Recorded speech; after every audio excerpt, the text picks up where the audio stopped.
خواجہ اگر ان کو مٹانے کے لیے جو ہے جوگی چپال یا اور دیگر والے آئیں تو وہ بھی ان کو دیکھ کر کلمہ پڑھ کر مسلمان ہو جائیں۔ وہ خواجہ جو ہندوستان کا بادشاہ ہے، وہ خواجہ جس کو معین الدین کا لقب ملا ہے، وہ خواجہ جس کو اللہ کے رسول نے جو ہے ہندوستان میں بھیجا ہو، آپ کہیں گے خواجہ بڑی شان والے ہیں، آپ کہیں گے خواجہ بڑا مرتبے والے ہیں۔ میں کہوں گا واقعی بہت مرتبہ ہے، واقعی بڑے عظیم ہیں، واقعی ہندوستان کے راجہ ہیں، واقعی ان کی بڑی کرامتیں ہیں، لیکن علی ان کا بھی باپ ہے، باپ۔ آج ہمارے یہاں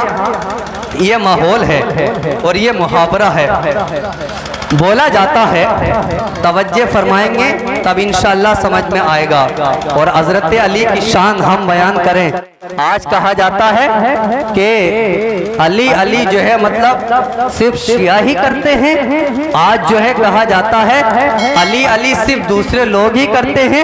تو ہم کہنا چاہتے ہیں ہم جو ہیں حضرت علی کو بھی مانتے ہیں، ہم جو ہیں حضرت علی کو بھی مانتے ہیں، اور اسی کے ساتھ ساتھ جتنے اور بھی صحابہ ہیں ہم انہیں بھی مانتے ہیں۔ ہم ایسا نہ کرتے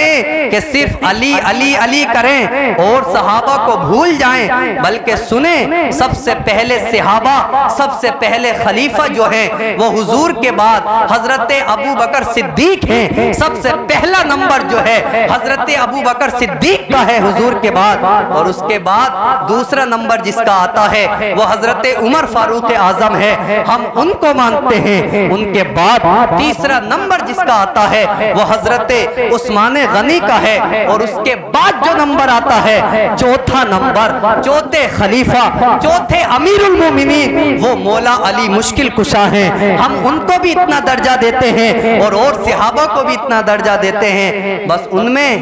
اور ہم میں فرق اتنا ہی تو ہے، وہ صرف علی علی کو سارا مقام دیتے ہیں، لیکن ہم علی علی کے ساتھ نبی نبی کو بھی مقام دیتے ہیں۔ جس طرح ہم نبی نبی کو مانتے ہیں اسی طرح ہم علی علی کو مانتے ہیں۔ وہ لوگ ہیں کہ صرف نبی کو بھی نہ اتنی اہمیت دیتے جتنی اہمیت حضرت علی کو دیتے ہیں، جتنا مقام حضرت علی کو دیتے ہیں۔ اللہ اکبر۔ اب سنیں، ہمارے یہاں ماحول ہے، ہمارے یہاں پوچھا جاتا ہے، مان لیجئے یہ شاعر صاحب ہے، نعت شریف پڑھتے ہیں، ماشاءاللہ بہت اچھی نعت شریف پڑھی ہے، لیکن جو ان سے بھی اچھی نعت شریف پڑھنے والا ہوگا تو آپ کہیں گے ارے وہ تو ان کے بھی باپ ہیں۔ اس کا مطلب یہ نہیں ہے کہ جو ہے مطلب یہ ان سے پیدا ہوئے ہیں یا انہوں نے جو ہے ان کو پیدا فرمایا ہے، بلکہ ان کے بھی باپ ہیں، یعنی ان سے بھی اعلیٰ ہیں، ان سے بھی اچھا مقام ہے۔ اسی کے ساتھ ساتھ جو ہے مجھ سے بہتر جو ہے آپ نے تقریریں سنی ہیں، آپ کہیں گے کہ وہ مولانا تو آپ کے بھی باپ ہے۔